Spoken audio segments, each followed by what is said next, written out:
Islam is the most widespread religion in the world. One often hears about Muslims that they are militant and radical, but that's not what Islam teaches its followers. Today we will find out who Muslims are, where they came from and how they live. We will also look at marriage in Islam and what a husband and wife should do. We will also find out how Islam appeared and consider all its nuances. This is our first film in a series of documentaries about different religions of the world. In order not to miss the most interesting and important moments, I strongly recommend that you watch this video to the very end. This is the Asia Films channel. Enjoy watching it, friends.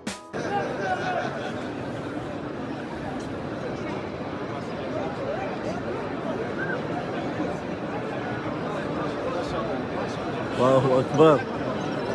We know from open sources that Islam as a religion appeared in the 7th century on the Arabian Peninsula, thanks to the activities of the Prophet Muhammad.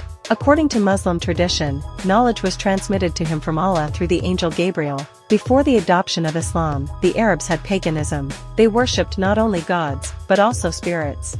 There were widespread beliefs that some things, such as amulets, had supernatural powers. Even then, the Arabs knew the Kaaba stone, located in Mecca, where today pilgrims from all over the world flock to see it. Back then, they worshipped not Allah, but pagan gods. Thanks to this stone, Mecca became a major city at the beginning of the 7th century. This is the kind of world Muhammad lived in, who was destined to become a prophet among Muslims. He himself had been a trader for a long time, whose life was the same as that of many Arabs. But at the age of 40, when Muhammad was in a cave, Jabrail appeared to him. The angel conveyed the teaching according to which the faithful should live. They formed the basis of the Quran, the holy book of Muslims.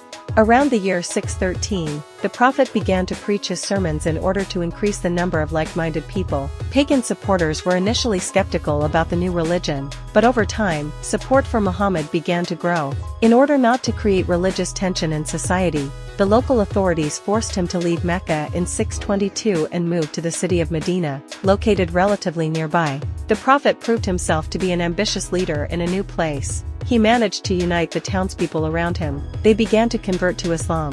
And in 629, Muhammad marched on Mecca and took control of it. When he died a few years later, most Arabs converted to Islam. Muhammad said that all Muslims are brothers to each other and are equal before Allah. It was not so important what status a person occupied during his lifetime.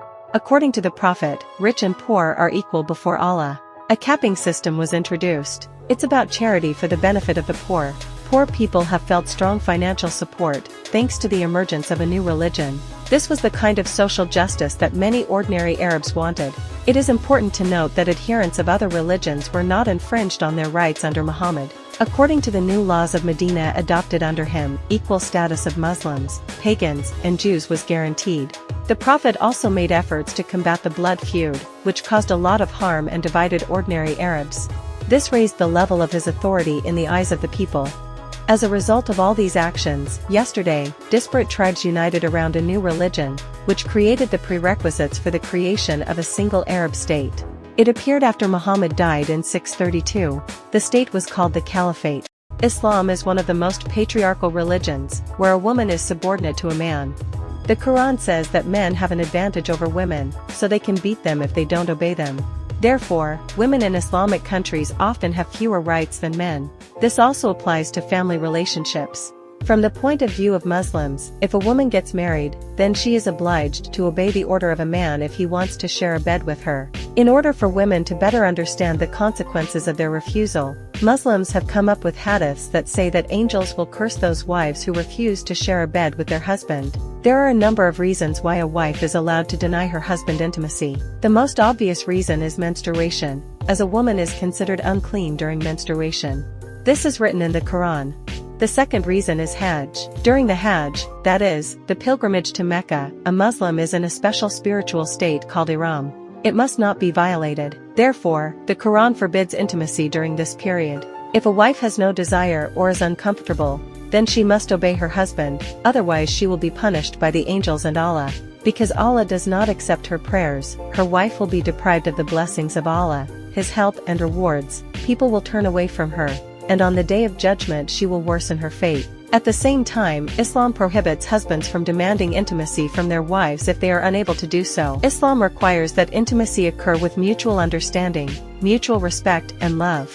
Moreover, a man always has the opportunity to have a second wife, but for this he will have to provide for her in the same way as his first wife. A wife has material rights, such as a marriage gift, mahr, and maintenance, as well as non-material rights, a good attitude and justice. A marriage gift, mahr, is a property that a woman receives from her husband at the conclusion of marriage or the first intimacy between the spouses. The payment of mahr becomes obligatory for a man from the moment of the conclusion of a valid marriage. Maintenance is food, clothing, and housing that, according to Sharia, a husband is required to provide to his wife. A husband has no right to deny his wife financial security or force her to earn her own living. A husband should treat his wife well, saying good things to her and treating her with due respect. He should be lenient towards her, forgiving her for her misdeeds and turning a blind eye to many of her actions that he does not like, feeling sorry for her, and also, if possible, instructing her and giving good advice. According to Sharia law, a wife is not obligated to serve her husband, bake bread, knead dough, cook, wash and do other similar things. However, considering the custom of the area and showing piety, a wife should take over household chores, even if she is of noble birth. The wife is not allowed to leave the house, even on Hajj, except with her husband's permission. He can also forbid her to go to mosques and other places. Haircut and hygiene differ from the polytheists, said the Prophet, grow beards and shave off your mustaches. The one with the mustache is not one of us. In fact, the mustache was not shaved off completely, but only shortened. How long should a mustache be? So that food doesn't get stuck on them. And how long should a beard be? To avoid looking scruffy or shaved. Caliph Omar took his beard in his fist, and if part of it was sticking out, he shaved off the excess.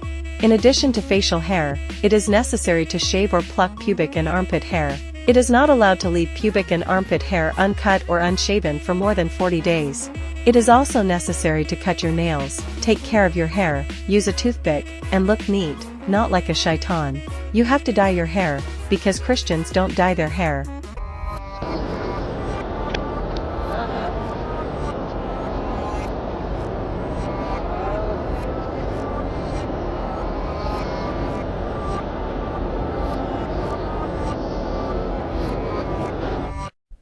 Music.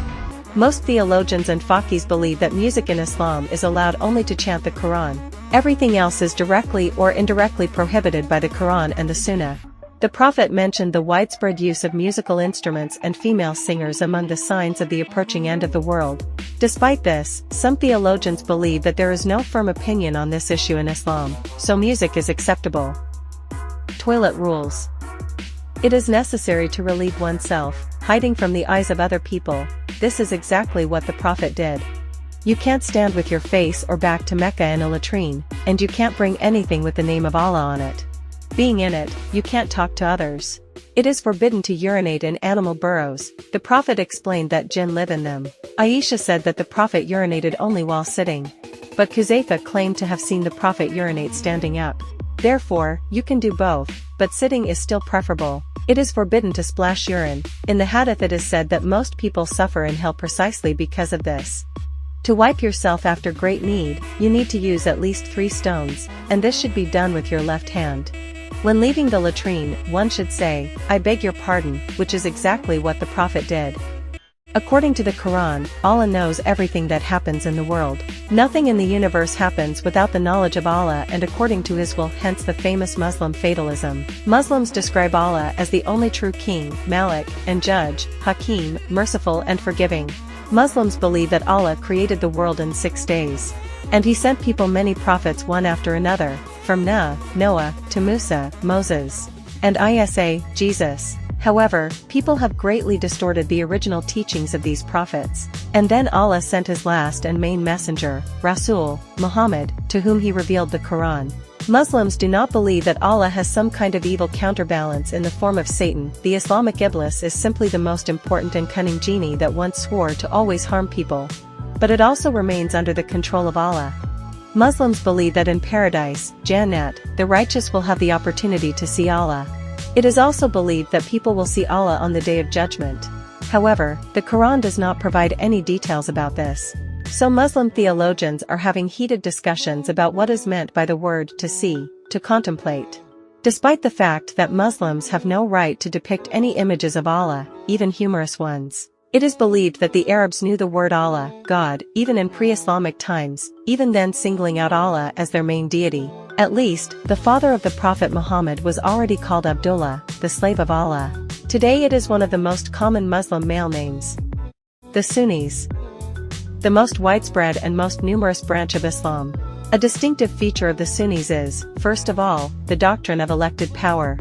Unlike Shiites, Sunnis choose a spiritual leader of the Muslim community.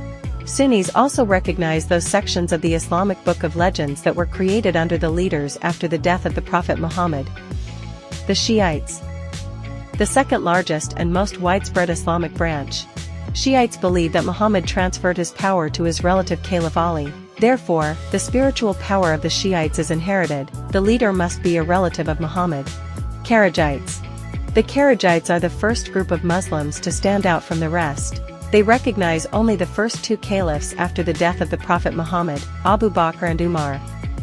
The Sufis. Sufism was also influenced by the mystical theology of the Shiites. Sufism originated among Sunni Islam in the 8th to 9th century. Its special feature is mysticism and esotericism.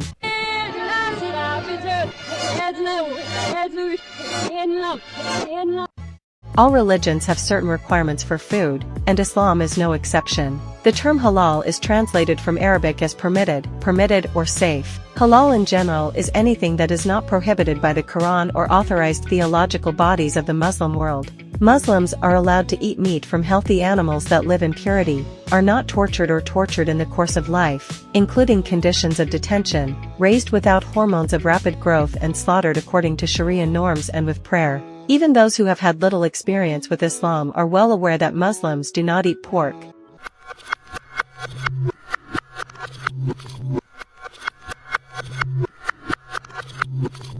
Pig meat is believed to be harmful to the human body, as it contains trichinella and tiniids that are dangerous to human health. However, it is not only pork that is forbidden in Islam. Meat is definitely prohibited for consumption. Dead meat, pork, meat and parts of predatory animals, elephant and monkey meat, meat of all animals and birds with fangs and claws.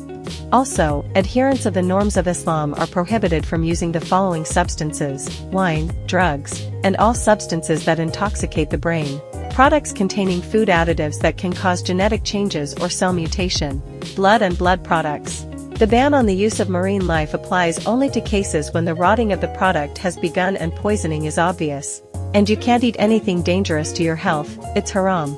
It is also allowed to eat seafood without following the rules of slaughtering animals according to Sharia law. Therefore, in Islam, all seafood, shrimp, crabs, lobsters, mussels, fish, and the like, is considered a halal product. Of all marine animals, fish and fish roe.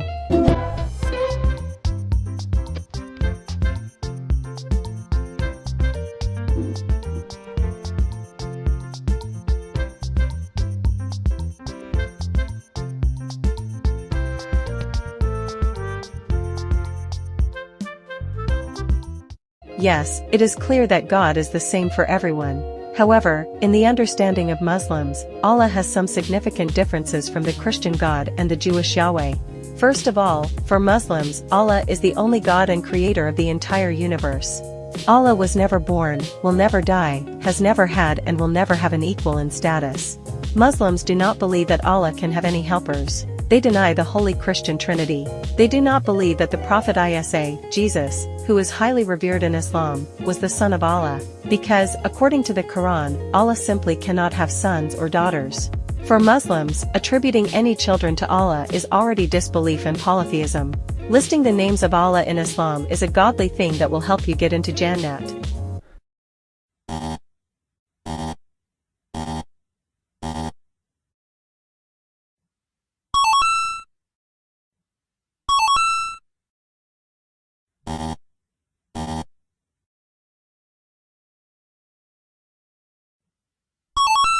Ablution is an integral part of Sharia.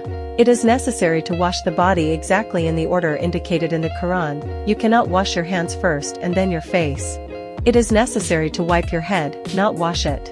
When washing, you should rub your hands and feet thoroughly. Ablution should begin on the right side. The fate of a Muslim in his future life directly depends on proper ablution. This is what the Quran says about it, O you who believe. When you stand up for prayer, wash your faces and hands up to the elbows and wipe your head and wash your feet up to the ankles.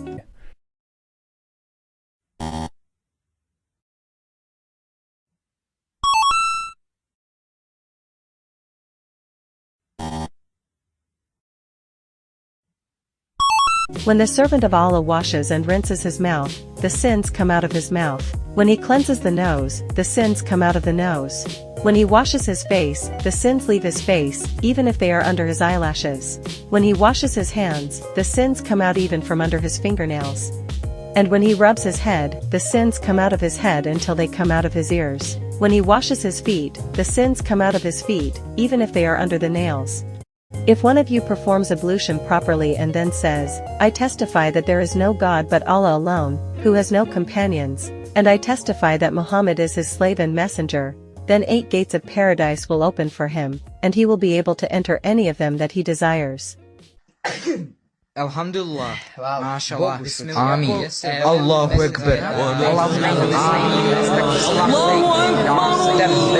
Akbar. Sharia rules are not subject to evaluation or revision. It was created as an ideal system, created once and for all and not subject to any changes.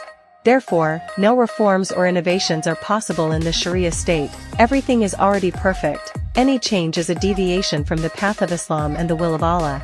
This applies not only to state law and religion, but also to family, culture, and generally to all aspects of public and private life. However, Sharia law in its full and perfect form does not exist in any Islamic state today. The closest to it are the most conservative of the Muslim countries, Saudi Arabia and Iran, where the legislation is almost entirely based on Sharia. In most others, Sharia only deals with family relations and inheritance of property. In some countries, Tunisia, Turkey, Sharia norms are limited only to matters of faith, and in general, secular legislation operates in society. Dear friends, I really hope that we have answered many of your questions. I hope you really enjoyed this movie and it was useful to you. If this is true, then please like this video and write your opinion in the comments. Write down what religion you follow. This is our first documentary about religions.